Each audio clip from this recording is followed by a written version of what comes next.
you won't be able to find anywhere else on crypto Twitter or crypto YouTube what I'm about to show you, specific to a long-term Bitcoin and cryptocurrency analysis, specific to how long will this bear cycle go, to what depths, and we're going to have some pretty surprising findings. Here's a spoiler for you. Relative to the run, the bear market of 2018-2019 was the shortest bear market. I personally thought it was among, or perhaps the longest, but the facts and the charts let me know today, relative to the run, it was the shortest. So let's take a dive into this and let's find out how low this will go and how long. You ready? Let's go.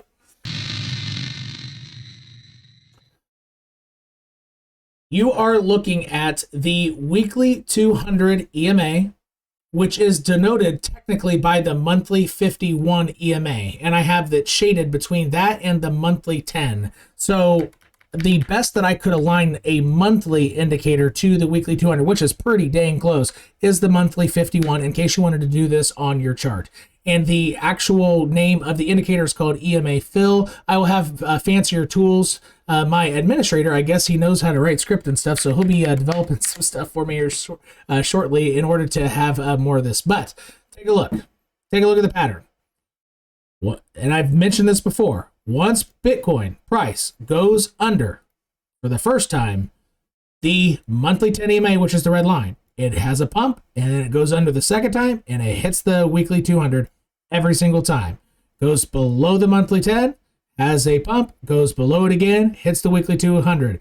Hits the monthly 10, has a quick pump, which that one is only 1 month, and actually 2 little pumps, and it hits the weekly 200 EMA, so on and so forth. What we're going to do here is we're going to take a look at a few things to take a guess on how long this will go and at what point that you'll get your wick below the weekly 200 EMA, which is flatlining at this point, which is suggesting that revisiting the market cycle top somewhere between 17 to 20K is looking for potentially to be the most probable thing at this point, given that the weekly 200 is losing its slope. And again, I think this is a moderate case, and there are worst case scenarios than this that I'm about to show you. However, we're going to go with the trend that the weekly 200 EMA, perhaps a double touch of it or a single touch or kind of a rounded. So there have been 2 different versions, a dump and double touch, a rounded bottom and just a dump, then explosion. We're going to take a look at all these cases and figure out our options on when we can expect this to bottom out. So let's get started here. The bear market length from specific time from the first touch of the monthly 10 EMA is what I've measured here on each of these, okay? And that was 550 days from the bottom point to the time that it first went below its monthly 10 EMA. The length of the cycle, that bull run cycle, was 1,188 days. And that was the bear market of 2014 to 2015. The ratio of this divided by this right here.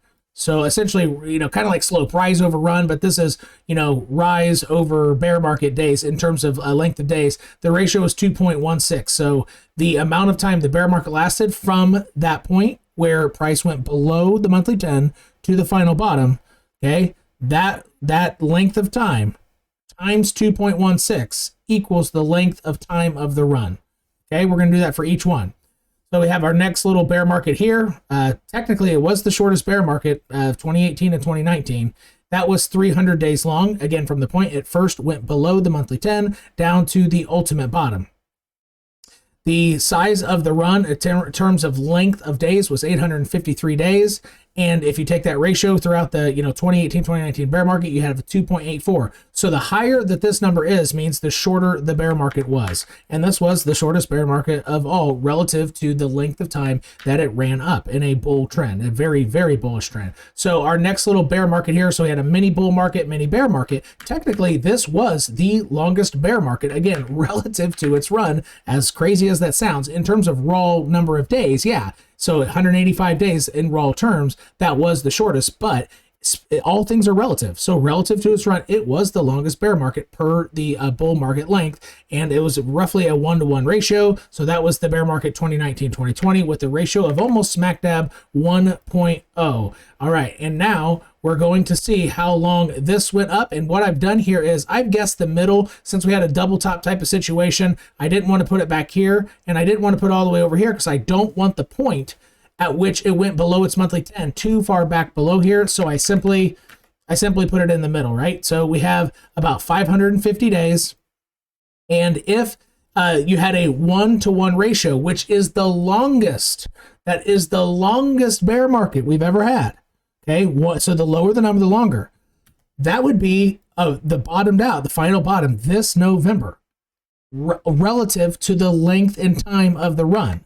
That would be the longest. All right. The shortest one wouldn't make sense because it would have ended right here. So it even accounting for putting this in the middle. So I'm not going to use this number here. But if the ratio were more similar to back here, a 2.16 ratio, then you would have the bottom is now. But if you think about it, the weekly 200 has not been hit. So what this means is either we're going to have closer to a 1-to-1 ratio, or the ratio is going to be less than 1, which means this could potentially be the longest bear market. It's kind of cooking up to be, but it could potentially be the longest bear market relative to the length of the run that Bitcoin has ever seen, especially with traditional markets kind of on the verge of doing something potentially pretty nasty here. We could be looking in to 2023 before a bottom's hit, possibly, but we're going to look at some more facts in the charts here in just a second. So before we look at some more stuff here, let's go ahead and let your phones get flipped off. Make sure your phone is horizontal. Now hit the like button. It's going to help me continue making videos for you. And what's going to help you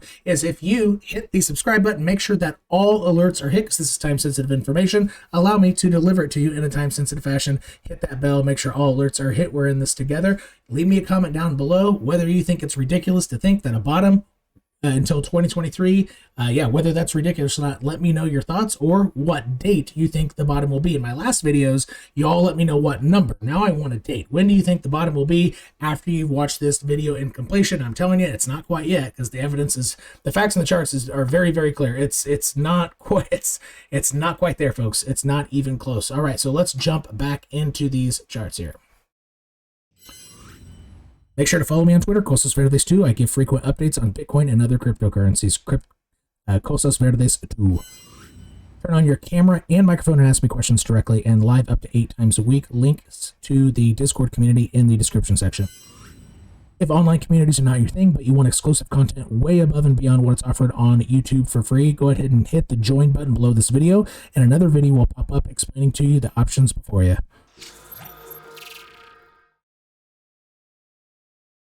Now we're going to get rid of all this good stuff and we're going to take a look at the MACD. So I do conduct, a decent amount of market research before, pretty much every day, but before I make analysis. And I did get this, even though it's a readily available, it's just MACD, but I did not get this myself. I did not find this myself. So I did get this from another analyst that I've been watching probably since 2017. I'm not going to mention any names, but I do want to, I guess, not take credit for having spotted this myself, even though this is a very, very, very, very simple indicator. So this is the MACD on the monthly chart. Look, how many times that blue has crossed below red? Once.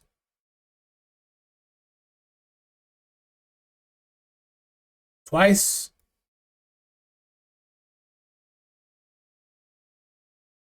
And now, thrice.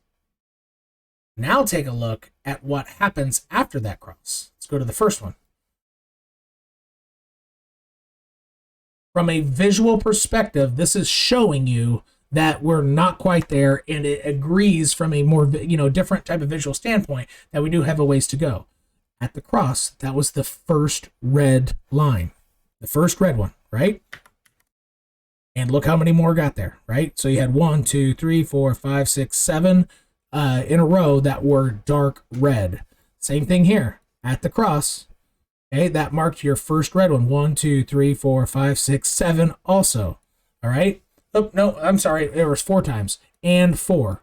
So you had your red, you had a couple of green in the middle because it was a double pump, and then one. So you had essentially a flash crash. So under the theory that you got to get down to get up, the faster you go down, in which this case, you saw that we'll go back to price here. Price went straight to the weekly 200 EMA very, very quickly and wicked way below it extremely quickly and was able to recover quickly. All these other ones, it took all of that red time for price to get down to, in general terms, down to the weekly 200 EMA in order to bottom out. So all things relative here, we just had this cross, and we have our very first red line here. So this could take a little bit longer. And as weird as this was the longest bear market relative to the run, as odd as that sounds, right? But it opens up the idea that there are a lot of possibilities of what's about to happen here. All right, so let's take a look at another indicator here. Let's go ahead and go to the RSI.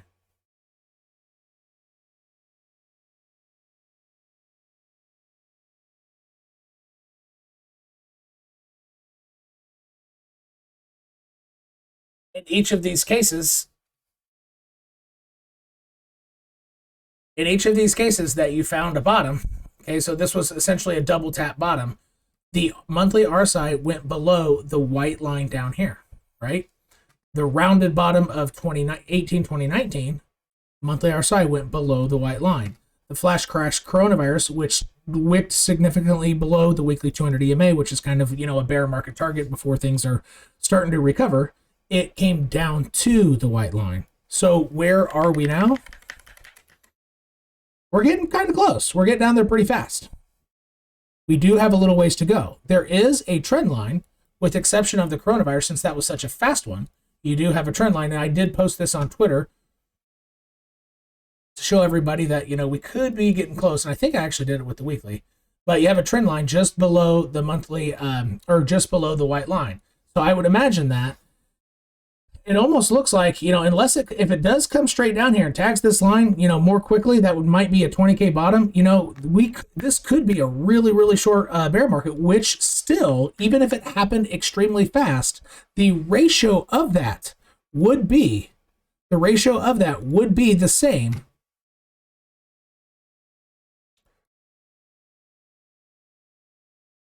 as this bear market right here. It would be a 2.16 ratio. So it is possible that Bitcoin does come down extremely quickly. So going back to the monthly RSI, if it simply keeps tanking down, right, and hits this, and that's it, that would be within the standards of what a bear market does from a ratio standpoint, from a depth standpoint, from hitting the monthly the weekly 200 EMA. It could recover much more quickly, but in order to do that, it has to go down more quickly. It has to go down fast, right? Got to get down to get up. It doesn't matter how long you go down. It matters how far and to which depths your indicators lead. So again, if you're scared that things just keep tanking without any relief rally, just know that if that happens, it's a very strong possibility. It technically is a positive thing, because the market would have a chance to rally off of there, and not just rally, but be in potential full recovery mode. Would it just scream back up to 70K? No. But you wouldn't, that would be the lowest low around that area. And the lowest low will have been met much earlier than if we do have a rally here. Because if a rally happens, then it's going to take longer to get down to the weekly 200 EMA, right? In that band that I had on there, it's going to take longer, right? But it'll also give you, but the benefit to that is, if you do have a pump, it'll give you chances to dump some of the altcoins you haven't got rid of, despite me screaming about this for about a month now, a month and a half, or however long I've been full on bearish with mega death cross and, super duper bearish or whatever blood and all my thumbnails, right? So there are benefits to both situations. And the cool thing about that is both are very, very possible to happen. They're essentially the top two most probable things to happen. Now, there are other, perhaps the top three more probable thing is if Bitcoin does something really nasty and simply gets stuck in some mega super duper range, let's say something to this effect, and the stock market does go down for a couple of years. I mean, this could really, do something pretty crazy. Bitcoin could be in this range for years to come. From 10, let's say from, maybe not down to 4K. That was a little too low. Sorry about that. Maybe something to this effect here. it could come down way below the previous market cycle top of 2017 of 20K. It could, bounce off. It could, particularly if the traditional markets really tank, global markets are having trouble. I mean, you might not have a bottom until 10K. I think it's premature to be saying that as a top possibility, but within the idea that the top two most probable things are situations that have already happened, under the premise that new things can happen, this would be the most likely new thing. And I would say the fourth most probable is that we do hold, and I was kind of a fan of 30K holding, but at this time, I really think that is the fourth most probable. That would also be a new thing to happen. 30K would not allow the weekly 200 to be hit on that band that I had up earlier. And that could be a new thing that happens, and you race off to, up into the skies once again. But I think that would be the fourth most probable, and I think it's slightly more probable that traditional markets keep Bitcoin down for a while and it goes way lower than everybody thinks for the third most probable. But I think the top 1 and 2 most probable are going to be more related to what has happened before, all right? And the two things that are new for the third and fourth most probable, between those two possibilities of new things happening to bottom out, I think either lower or recovering faster are the two. Obviously, those are the only two options. But I do think lower would be slightly more probable than having less of a correction than what is normal after you enter that band for the second time. And that would be what I have for my top 4 most probables. So let's try to take a look at how the idea of if we do get a 1-to-1 ratio, what that would look like on Bitcoin. And I've covered this to some degree on my origin wave theory. So if you go to my channel and search for my video called Origin Wave Theory, it goes way into detail on this. However, it does give the idea here, and I don't have all the lines up for my origin wave. It does. So my origin wave theory is giving the idea that around September, which would be about a 1.2 ratio. So it would not be the longest bear market ever relative to the run, but it would be pretty darn close. It gives ideas that around September could be your ultimate bottom, and that most likely you're not going to go inside of this too deep, close to the right triangle of this line. However, other facts in the charts are indicating that this mega range is not going to hold up, and it's going to go significantly lower. But the origin wave theory was more on a time frame as opposed to getting the exact bottom. But I did guess an exact bottom within that video, and I think it's going to be a little bit too generous, and I think the bottom will be lower in general terms. But from a time perspective, this was my guess from that video. So if you want to go ahead and check out that video that I made for you about my theory of origin wave theory, that we're not going to go in 4-year cycles, even though this one did technically end right at 4 years, go ahead and click this video right here. And if you want to see how to set up a chart just like mine in 28 minutes, some of the most valuable 28 minutes you can spend in all of your crypto time, click this video right here. If you're new to my channel, hit subscribe. You just got 𝘾𝙤𝙣𝙣𝙚 worldwide. Peace.